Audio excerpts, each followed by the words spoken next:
So dear student अस्सलाम वालेकुम। Class 8 के ग्रामर सेक्शन डायरी एंट्री के बारे में हम बात करेंगे। चूँकि डायरी एंट्री जो है it's a very personal sort of writing. आप जानते होंगे ख़ुद से भी कि नॉर्मली एक तो ये पर्सनल सॉर्ट ऑफ राइटिंग है, यानी कि जो एक हमारी एक ज़ाती किस्म की राइटिंग होती है, ना ही लेटर्स की तरह ये इम्पर्सनल होती है, यानी कि दूसरों को लेकर लिखी जाती है। और ना ही जिस तरह से शॉर्ट स्टोरी राइटिंग या डिफरेंट ऐसे राइटिंग उन राइटिंग से बहुत ही मुख्तलिफ है। क्योंकि जो डायरी राइटिंग होती है ये बहुत ही ज़्यादा पर्सनल और एक इनफॉर्मल काइंड ऑफ राइटिंग है। इनफॉर्मल काइंड ऑफ राइटिंग कहने का मतलब ये है कि जहाँ पे हम तकल्लुफ़ का इस्तेमाल नहीं करते हैं, जहाँ पे हम बहुत ही सादा लफ्ज़ यूज़ करते हैं जो रोज़मर्रा की ज़िंदगी में, चाहे वो जब हम अपने पर्सनल रिलेटिव्स की बात भी करें या अपने दोस्तों की, अपने भाई बहनों की बात करें, तो उनसे हम बहुत ही इनफॉर्मल टाइप की राइटिंग करती। इनफॉर्मल टाइप का जो कन्वर्सेशन हो या राइटिंग हो लेटर को लेके, तो आप सोचिए जब आप अपने आप से मुखातिब हों तो उस टाइम जो आपकी राइटिंग हो वो भी इनफॉर्मल ही होगी। और मेरा मानना यह है कि ख़ुद से जो इंसान बातें करता है that are very deep and that are very personal and also informal. तो डायरी एंट्री लिखने के टाइम पे आपको ये चीज़ का ख्याल रखना है कि ये बहुत ही ज़्यादा पर्सनल होती है, जो सिर्फ इंसान खुद अपने आप से रिलेटेड चीज़ों के बारे में बात करता है या जो अपने एक्सपीरियंस, और इनफॉर्मल। अब जो डायरी राइटिंग में होना क्या चाहिए, इसमें आपके जो रिफ्लेक्शंस हैं और आपके जो इमोशंस हैं वो आने चाहिए। अब रिफ्लेक्शंस का मतलब है कि आपका जो नज़रिया है, फॉर एग्जांपल किसी इवेंट को लेके, किसी पॉलिटिकल चीज़ को लेके या किसी दोस्त के साथ जो आपका जो एक्सपीरियंस है उसको लेके जो आपका नज़रिया है, किसी भी इंसान या किसी भी इवेंट या किसी भी चीज़ को लेके जो आपका नज़रिया है वो आपके उसमें राइटिंग में झलकना चाहिए।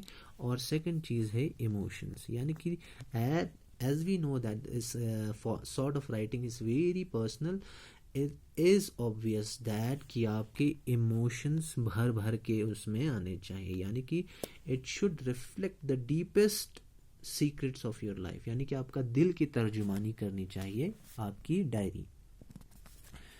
तीसरा जो चीज़ है कि ये हमेशा आपको फर्स्ट पर्सन नरेशन में लिखना है। क्यों फर्स्ट पर्सन में क्यों लिखना है? क्योंकि आपका अपना पॉइंट ऑफ व्यू इसमें आ रहा है किसी भी इवेंट को लेके, ठीक है, किसी भी चीज़ को लेके आपका अपने नज़रिए से ये जो डायरी एंट्री है वो आप लिख रहे हैं। एंड द लास्ट चीज़ जो है it should be in informal language, ठीक है। तकल्लुफ़ का इस्तेमाल नहीं करेंगे। जिस तरह से आप एक लेटर लिखते हैं, sir respectfully I want to state that, इस तरह से आपको नहीं करना है। बहुत ही पर्सनल तरीके से, बहुत ही इनफॉर्मल लफ्ज़ों का इस्तेमाल करना है। तो जब भी अगर आप डायरी लिखने के लिए आएंगे तो आप जब ही एक कॉर्नर पे आएंगे, एक सादा सा पेज पे आएंगे, तो यहाँ पे तो मैंने थोड़ा नीचे लिखा हुआ है, तो जो पेज का जो सबसे लेफ्ट कॉर्नर है उसके ऊपर आप क्या लिखेंगे, एक तो दिन जो होना चाहिए, जैसे कि यहाँ पे मैंने लिखा है संडे। उस संडे के बाद आप कॉमा एक डाल देंगे और उसके बाद आप क्या करेंगे, आप महीने के दिन का नाम और महीने का नाम और साल का नाम, जैसे कि यहाँ पे मैंने लिखा है 31 अक्टूबर 2021, बिल्कुल कोने में, पेज के कोने के लेफ्ट हैंड साइड पे। और वो लिखने के बाद जैसे ही आपने दिन और अपना यानी कि लिख दिया संडे और 31 अक्टूबर 2011 या जो भी जिस दिन भी आप ये लिख रहे हैं, उसके बाद जो नीचे वाला लाइन है ये आप खाली छोड़ देंगे। वो खाली छोड़ने के बाद उसके नेक्स्ट लाइन में आप लिखेंगे, यहाँ पे मैंने और एक सेंटेंस खाली छोड़ा है और यहाँ पे नहीं छोड़ना है आपको, यहाँ पे सिर्फ आपको एक लाइन छोड़नी है और उसके बाद वहाँ पे टाइम मेंशन करना है, जैसे कि टाइम है 10:45 PM। जैसे आपने टाइम मेंशन कर दिया उसके बाद आप फिर से एक लाइन छोड़ देंगे और उसके बाद लाइन छोड़ने के बाद यहाँ पे लिखेंगे इसी के सीध में ही डियर डायरी, ठीक है। डियर डायरी का डी और ये डी इसमें होना चाहिए कैपिटल में, और उसके बाद कॉमा, जिस तरह से हम लिखते हैं। तो उसके बाद हम सीधे डियर के डी के नीचे एक लाइन छोड़ के अपना जो भी आपको जिस आइडिया या जिस टॉपिक पे आपको डायरी लिखनी है वो आप लिखेंगे, ठीक है। और जैसे ही आपने जो पर्सनल जो भी बात है या जो जिस किसी चीज़ पे भी आपको डायरी लिखने को कहा गया है एग्ज़ाम में, तो वो आप इस आइडिया टॉपिक पे लिखेंगे। जैसे कि दिन में आपके साथ कुछ हुआ होगा, फॉर एग्जांपल एक चीज़ है कि पेंडेमिक के बाद बहुत दिनों के बाद हमारे स्कूल्स खुल गए, तो ऐसा हो सकता है कि आप पहले दिन का जो स्कूल का जो एक्सपीरियंस है उसके बारे में आप लिखेंगे। तो 4 से 5 लाइनों में आप उसके बारे में लिखेंगे, ठीक है। और उसके बाद ब्लैंक लाइन एक छोड़ देंगे, और उसके बाद यहाँ पे जो ABC है वहाँ पे अपना नाम लिखेंगे, ठीक है। तो one of the best examples of diary writing is class 9th में आपको पढ़ने को मिलेगा एनी फ्रैंक के बारे में, ठीक है। एनी फ्रैंक ने जिस तरह से सेकेंड वर्ल्ड वॉर में अपनी डायरी मेंटेन की थी, और उसके बाद जब उसके गुजरने के बाद वो डायरी बहुत पॉपुलर हुई थी और डिफरेंट लैंग्वेजेस में वो क्या हुई थी, ट्रांसलेट हुई थी।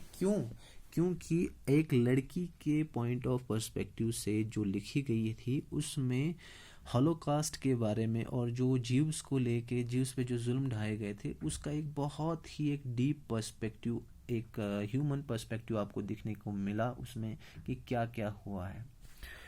तो मैं आपको और सजेस्ट करूँगा कि आप डायरी राइटिंग के कुछ सैम्पल्स पढ़ें, उन्हें देखें, उन्हें किस तरह से लिखा गया है, देन यू कैन तो इस तरह से आपको एक अच्छी डायरी लिखने का एक आप हुनर सीख जाएंगे।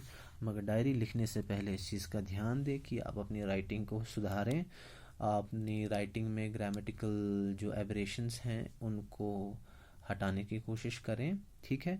और डायरी राइटिंग का एक चीज़ ये है कि it is the best thing to start the art of writing. अगर आपको एक स्टोरी टेलर बनना है या एक राइटर बनना है तो आप अपनी डायरी कंटिन्यूसली लिखते जाएं, हर दिन में कम से कम अपनी एक बार एक डायरी लिखें। तो इससे क्या होगा कि आपके अंदर का जो स्टोरी टेलर है वो भी स्टोरी लिखने का आपको एक सेंस बनेगा, और बहुत टाइम के बाद आपके अंदर एक बहुत ही एक अच्छा एक राइटर शायद जन्म ले सकता है।